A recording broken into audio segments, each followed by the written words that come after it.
The Orange Outlaw, Chapter 10. After we read The Orange Outlaw, Chapter 10, I want you to be able to answer these questions. Why do you think Ruth Rose pretended to be rich when talking to Mr. Fowler? And then what happened when the garage door opened? When we are done with Chapter 10, we are going to do page 17, and then you are going to continue and listen to Chapter 11 and do the pages for Chapter 11 as well. So Chapter 10, you're on page 65. Half an hour later, Uncle Warren handed Ruth Rose the telephone. Good luck, he said. Don't worry, Josh said. She's really good at tricking crooks. Ruth Rose smiled into the phone. Hello, is this Mr. Harvey Fowler? My name is Ruth Rose. My birthday is tomorrow, and my parents want to hire Ollie and Polly. My father is Forrest Evans, and he's very rich. 2 minutes later, she hung up. They're coming, she said. Do you think Mr. Evans will mind if we use his property? Dink asked. His uncle beamed. He'd love it. I can't wait to tell him when he returns from Europe. How will he get there? Josh asked. I've never ever heard of Larchmont, New York. It's not far, Josh. I'll just rent a car, Uncle Warren said. Now I have to make a few phone calls. This is going to be such fun. Early the next morning, Roger called to let them know the rental car was downstairs. Ruth Rose was in disguise. She was wearing Uncle Warren's beret and a pair of glasses. You look great, Dink said. Mr. Fowler will never remember you from the block party. Uncle Warren and the kids went downstairs and climbed into the rental car. Dink's uncle drove them out of the city. They saw plenty of traffic and crossed a couple of bridges. Finally, Dink saw a sign that said, Welcome to Larchmont. Almost there, Uncle Warren said. Forrest has a beautiful home and a lot of land. A few minutes later, he turned into a long driveway lined with trees. At the end of the driveway stood a large brick house. Behind it, Dink could see a pool and tennis courts. Awesome, Josh said. Yes, it's lovely out here, Uncle Warren said, but I'd rather have people around me than trees. He parked the car, and everyone got out. 2 men and a woman walked past the garage. Dink recognized Detective Castillo, but not the other two. This is Detective Rita Frost, my partner, Detective Castillo said, and I am Dr. Ted Parker, the other man said. Dr. Parker is the curator for the primates at the Bronx Zoo. Detective Castillo explained. After the arrest, he'll take charge of the animals. Detective Forrest wore a blue dress and heels.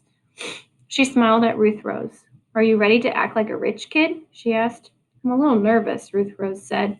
What if Fowler recognizes me? I wouldn't worry about that, the woman said.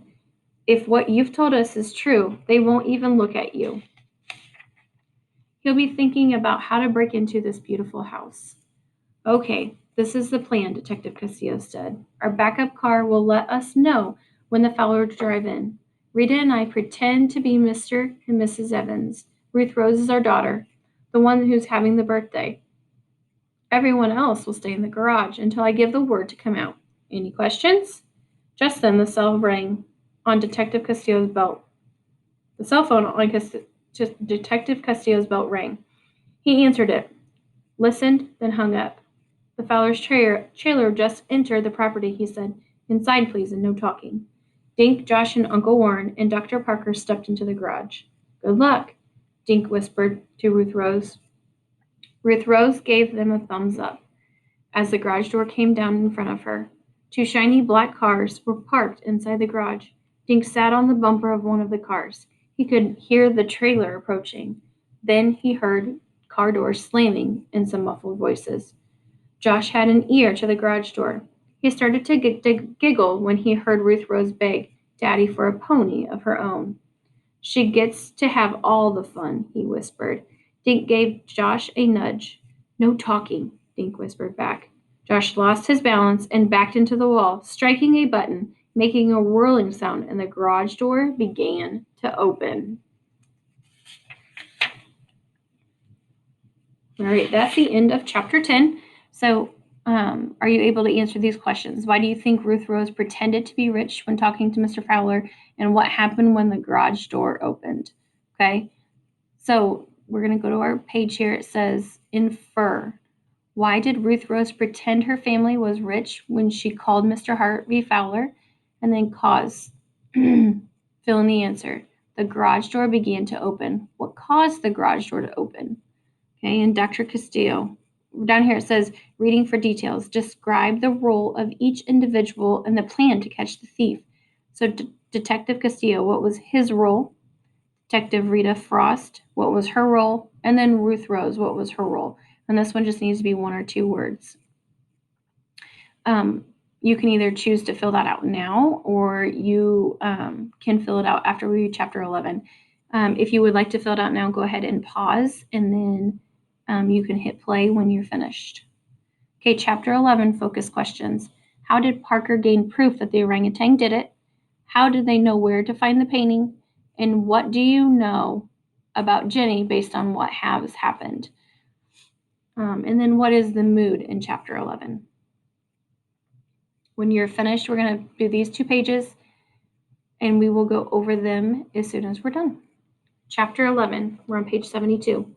Dink felt himself blushing as everyone outside the garage turned to look at everyone inside. This trailer stood a few yards away. Through the thick mesh screen, Dink saw Ollie and Polly. Say, what's going on here? Harvey Fowler asked. Hey, wait a minute, his wife said. They were at the block party. What's this all about, Mr. Evans?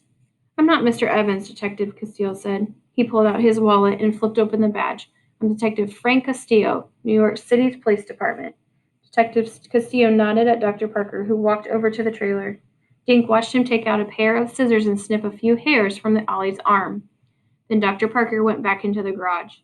Detective Frost took out a plastic bag from inside her jacket. Through it, Dink recognized the Polaroid picture on the painting. I'm sure we'll find your fingerprints all over this photograph, she told Harvey Fowler. Recognize it? Harvey Fowler glanced down at the picture. Dink saw his Adam's apple go up and down. So, big deal. What's wrong with having a picture? I've got lots of pictures. Trouble is, you have one picture too many, Detective Castillo said. You taught your ape to steal the painting in this photograph. Harvey Fowler smirked, showing a gold tooth. I got one word for you. Proof. You got any? Dr. Parker walked back to the group. I think so, he said. The hairs match. The ones in this I just snipped from Ollie are the same as the one found in Mr. Duncan's kitchen. They're both like the hair the kids found in the front of the apartment building. Thank you, Dr. Parker, Detective Frost said. She looked at Harvey and Jenny Fowler. You're both under arrest for a grand theft. We didn't steal nothing, and you can't prove we did, Harvey Fowler yelled. I can't help it if Ollie took some dumb painting. Give it up, sighed Jenny Fowler to her husband. It's over. She turned to Detective Frost. Everything you said is true. Harvey's cousin works for an insurance company in Paris. Last week he insured the Monet painting. When he saw that it was being shipped to New York, he took a snapshot and sent it to us. He also sent the address where the painting was going. Jenny, be quiet, Harvey shouted. We'll get out of this. I got another cousin who's a lawyer. Mrs. Fowler ignored her husband. Anyway, when Harvey saw the balconies on the back of Mr. Duncan's building, he trained Ollie to climb up there. She said, the painting is hidden in the trailer. Detective Castillo and Frost handcuffed the Fowlers. Then everyone walked to the trailer. It was divided in half. Ollie sat on one side, gazing through the wire. On the other side, Polly stood, munching hay. She didn't seem interested in what was going on in the human world. Where is it exactly, Detective Frost asked Jenny Fowler. There's a false bottom in Ollie's cage, Mr. Fowler said. You'll find a handle under the straw. Detective Castillo looked at Josh. You want to climb in there, kid? Josh gulped.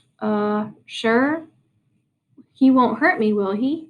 Jenny Fowler smiled at Josh. Go ahead. Ollie likes kids. Detective Frost opened the trailer's rear door, and Josh crawled in. Ollie shuffled over and smelled Josh's hair. Josh moved from the straw and found a small round handle. He tugged, and a part of the floor lifted up. Is it here? Josh said.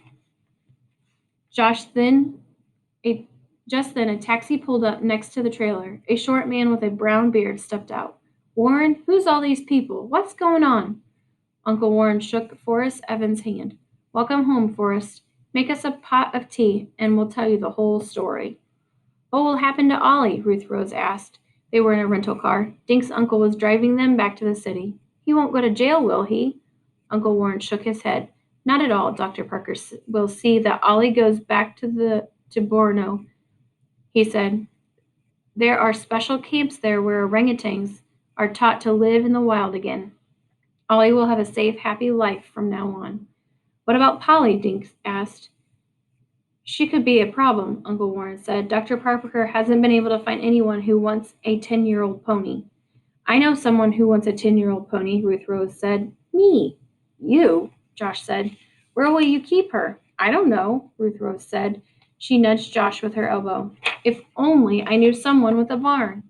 Josh laughed. Oh, I get it. Okay, I'll ask my folks if Polly can live in our barn, but the twins will want to ride her. So will my little brother, Ruth Rose said. We can all own Polly, and we can all ride her. Josh leaned forward and patted Dink's head. And Dinkus can clean out her stalls. All right, and that is the end of our book. For chapter 11, I want you to answer these questions on page 18 of your packet. Reread to clarify. How did Dr. Parker gain proof that the orangutans stole the painting? Cite evidence from the text to support your answer. This one should have 2 sentences. Read to clarify. How did Harvey Fowler know where to find the valuable painting? Cite evidence from the text to support your answer. This one should also have 2 sentences. Draw conclusions based on what you've read about Jenny. Does Jenny like to tell the truth, always lies, or always wanted to be a thief? Okay, and then on page 19, reading for evidence. Which sentence proves Josh is brave? So how do you know Josh is brave? That should be at least 1 sentence. Fill in the cause. So your effect down here is Ruth Rose was very excited and happy. What made her very excited and happy? So you're going to write that up here in 1 sentence. Mood. What is the mood of chapter 11? Happy, lonely, or mysterious? And then our last one, narrative element. Complete the narrative element. So what was the solution to all of our problem? When you are completely finished, I need for you to do the sequencing page, and then I need you to take your accelerated reader. This sequencing page, you have to number 1 through 12 and put the events in order. Read through them and tell me them in order from first to last. And then when you're all finished, take your test and make sure that you give that test score to your teacher.